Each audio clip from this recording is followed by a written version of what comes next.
কিরে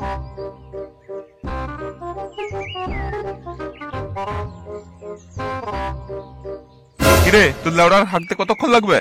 এই তো হয়েছে, আরেকটু। সুরে বাচ্চা, হাঁকছো না বাথরুমে বসে হ্যান্ডেল মারছো? তাড়াতাড়ি বেরিয়ে আমি ঢুকবো। বেরোচ্ছে না তো আমি কি করবো? হাতে করে টেনে বের কর সুরে বাচ্চা। তুমি বের করতে পেছো না? কই তোমার হলো? কাজে যাবে যে, বেলা হয়ে যাচ্ছে তো। দুর্বল, তোমার ছেলে হ্যান্ডেল মারা সারা হলে তবে তো ঢুকবো। তখন থেকে যে বাথরুমে বসে কি করছে কে জানে বল। আমার দোষ কি দিচ্ছ? না বেরালে আমি কি করবো? বাপের ঘরের উপর বসে এভাবে অন্ন ধ্বংস করলে কি আর ভাত হজম হবে? একদম আমাকে খাবার খোটা দেবে না বলে দিচ্ছি। তুমি এভাবে প্রতিদিন খাবার খোটা দাও বলেই আমার সকালে বেরোতে চাই না। তো খাবার খোটা দেবো না তো কি করবো বল? সুরে বাচ্চা, দিনের পর দিন বাপের ঘরের উপর বসে খাচ্ছো, আবার একটু কথা বললে সেটা আমার গায়ে লেগে যাচ্ছে। এখন ঘরে যা, আমি বাথরুম থেকে বেরিয়ে এক্ষুনি যাচ্ছি। কোথাও যাবি না, তোর সাথে আমার কথা আছে। দুর্বল, ঘরে গিয়ে দাঁড়াতে বলেছে মানে নিশ্চয়ই ঘরে গিয়ে আবার কোনো কাজের জ্ঞান দিবে। বাপের জ্ঞান শোনার থেকে ভালো লাউড়া আমি এখন কেটে পড়ি। বাবা আগে কাজে চলে যাক, তারপর আসবো বল। No, no, no, no.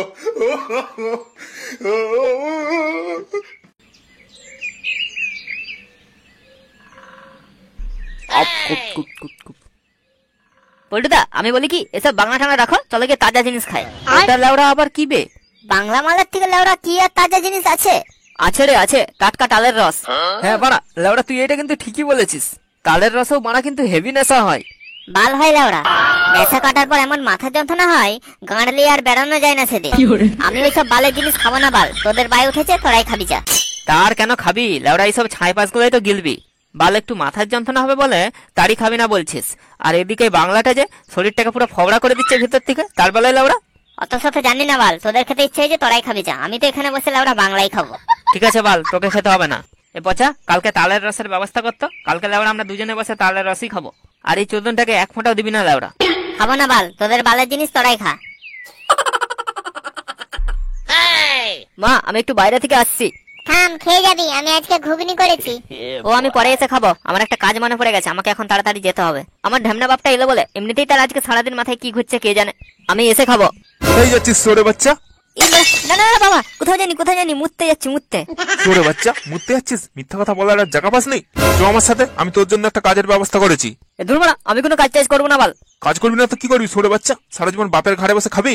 আমার কাজ আমি নিজে খুঁজে নেবো, তোমাকে আমাকে নিয়ে ভাবতে হবে না বাল। এই, তুমি ওর জন্য কি কাজের ব্যবস্থা করেছো গো? কই, আমাকে তো তুমি বলনি।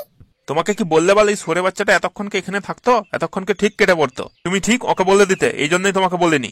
কিন্তু এখন তো বলো কি কাজের ব্যবস্থা করেছো?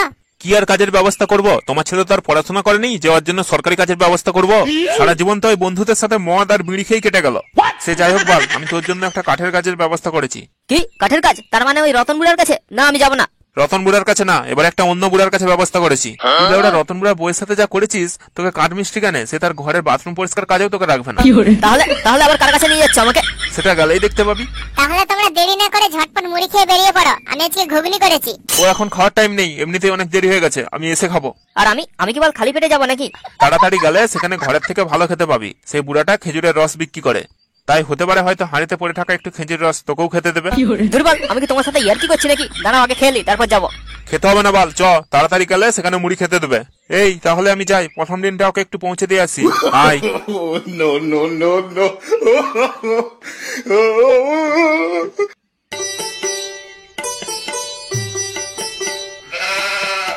কই মালিক বাবু কই? কেবে গুদুরানি? আরে লাউড়া ফুদি জেরে, তুই আবার এখানে কি মারাতে এসেছিস? তুই আগে বল, তুই বল এখানে কি করছিস? কি আর বলবো ভাই, রতন বুড়ার দোকানে তো ওরকম হওয়ার পর আমাকেও তোর সাথে সাথে দোকান থেকে বার করে দিয়েছিল। তারপরেই তো আবার মাসের কানে খোলো, এই দোকানে নতুন ঢুকেছি। তারপরে বল, তুই লাউড়া আবার এখানে কি মনে করে? কোনো টেবিল চেয়ার লাগবে নাকি? লেওড়া যার নিজের জাঙ্গিয়া কেনার টাকা নেই, সে আবার টেবিল চেয়ার কিনবে? ও এখানে কাজ শিখতে এসেছে। কই মালিক বাবু কই? মালিক বাবুর সাথে আমার কথা আছে। দাদু তো খেজুর রস বিক্রি করতে গেছে, এক্ষুনি চলে আসবে। ওই তো দাদু চলে এসেছে। স্বপন, চলে এসেছো? কই তোমার ছেলেকে নিয়ে এসেছো? হ্যাঁ দাদু, নিয়ে এসেছি। আচ্ছা বেশ বেশ, তার ছেলের নাম কি? আমার নাম ফুদি বে ফুদি, যে আমার সাথে বেশি বাউল করে আমি তার কপাল যদি। দাদু তুমি লেওড়া ওর কথাই কিছু মনে করো না, আমার ছেলের একটু মাথার গন্ডগোল আছে। না না ঠিক আছে ঠিক আছে, বুঝতেই পারছি ছেলে মানুষ। আমি ছোটবেলায় সবাইকে ওর থেকেও বেশি খিস্তি দিতাম। ফুদিকে এখনো চেনে না তো, গাড়ে কাঁচা লঙ্কা ঘষে দেবে। সুরে বাচ্চা, তুই চুপ করবি? আপনি ওর কথা কিছু মনে করবেন না, আমি বললাম না ওর মাথায় একটু গন্ডগোল আছে। না না না ঠিক আছে ঠিক আছে, আপনি নিশ্চিন্তে যান, আমি আপনার ছেলেকে কাজ শিখিয়ে দেবো। ঠিক আছে তাহলে আমি চলি। এক নম্বর তালের রসটা নিয়ে এসেছিস তো পচা? হ্যাঁ গো পল্টুদা, আমি আমাদের গ্রামের একদম সেরা তালের রসটা নিয়ে এসেছি। আচ্ছা ঠিক আছে, এবারে দেখবি আসল মজা। তা বলছি লাউড়া কোথায়, রসের হাঁড়িটা কোথায়? ক্লাবে রেখে এসেছি, তারপরেই বাল তোমাকে ডাকতে এসেছি। আর কাঁচা লঙ্কা, কাঁচা লঙ্কা নিয়ে এসেছিস তো? হ্যাঁ গো পল্টুদা, আমি একদম সব ব্যবস্থা করেই রেখে এসেছি, দিয়েই তোমাকে ডাকতে গেছি। আচ্ছা বেশ, আজকে লাউড়া চোদনটাকে দেখি দেখি খাবো, এক ফোঁটাও দেবো না ওকে।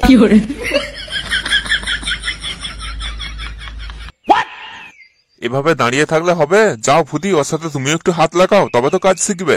ধরবো না, আমি কিছু করতেই পারছি না। এই কাল থেকে আজকের মধ্যে কত সুন্দর ফার্নিচারটা বানিয়ে দিল, আমি তো লাউড়া কিছু করতেই পারছি না। বালা তো তাড়াহুড়ার কিছু নেই, কাজ দেখো আস্তে আস্তে ঠিক শিখে যাবে। বাবা, ও বাবা, কি হয়েছে মা, বল। বাবা, ঘরে একটু খেজুর রস ছিল, তাই তোমার জন্য নিয়ে এসেছি। তুমি তো খেজুর রস খেতে খুব ভালোবাসো। না রে, আমি আজকে খাবো না, আমি বাল আজকে খেয়েছি, তুই এই ছেলে দুটোকে দে, এরা খায় নাকি। ওরে চোদন, বুড়ার ঘরে তো দেখছি হেভি একটা ফুলটুসি আছে। তাহলে তো লাউড়া দেখছি আমাকে রস খেতেই হবে। আমি খাবো, আমাকে রস খুব ভালো লাগে। তারপর আবার তোমার রস, মানে মানে খেজুর রস আমাকে খুব খেতে ভালো লাগে, আমাকে দাও। তাই নাকি ফুদি, তুমি খেজুর রস খেতে এত ভালোবাসো? হ্যাঁ ওই আর কি। বাবা, আমি তাহলে ওকে খেজুর রস দিই? হ্যাঁ মা, দে দে দে। এই নাও, খাও। হ্যাঁ হ্যাঁ দাও। এবার তোমার রসটা কিন্তু হেভি মিষ্টি।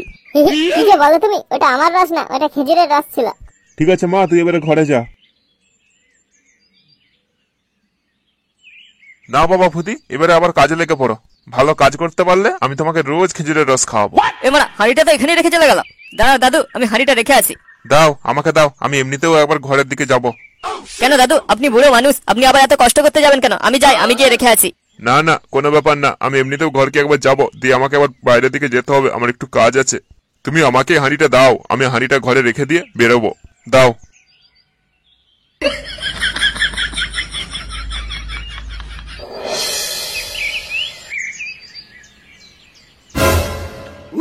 ঝন্টু, এই ঝন্টু, ওঠ মারা ওঠ। এইসব বাল তুই কি করেছিস? কোন ছোড়ে বাচ্চা চিল্লাচ্ছে রে? এইসব লাউড়া তুই কি করেছিস? কালকে তো বল বেশ বলেছিলিস যে খাবি না, আর এখন তো দেখছি দুহারি খেয়েই বসে আছিস। বেশ করেছি, খেয়েছি। একদম বেশি গাঁড় পেঁয়াজি করতে আসবি না, তো মেরে না গাঁড় ফাটিয়ে দেবো। তবে রে খানকে ছেলে, তোর এত বড় সাহস! এমনিতেই তো আমাদের তালের রস খেয়েছিস, তারপর আমার দিকে আবার খিস্তি দিচ্ছিস। পল্টুদা, মারো ছোড়ে বাচ্চাটাকে, মারো। হুই, বেশ করেছি, খেয়েছি। মারো পল্টুদা, মারো। হুই, হুই।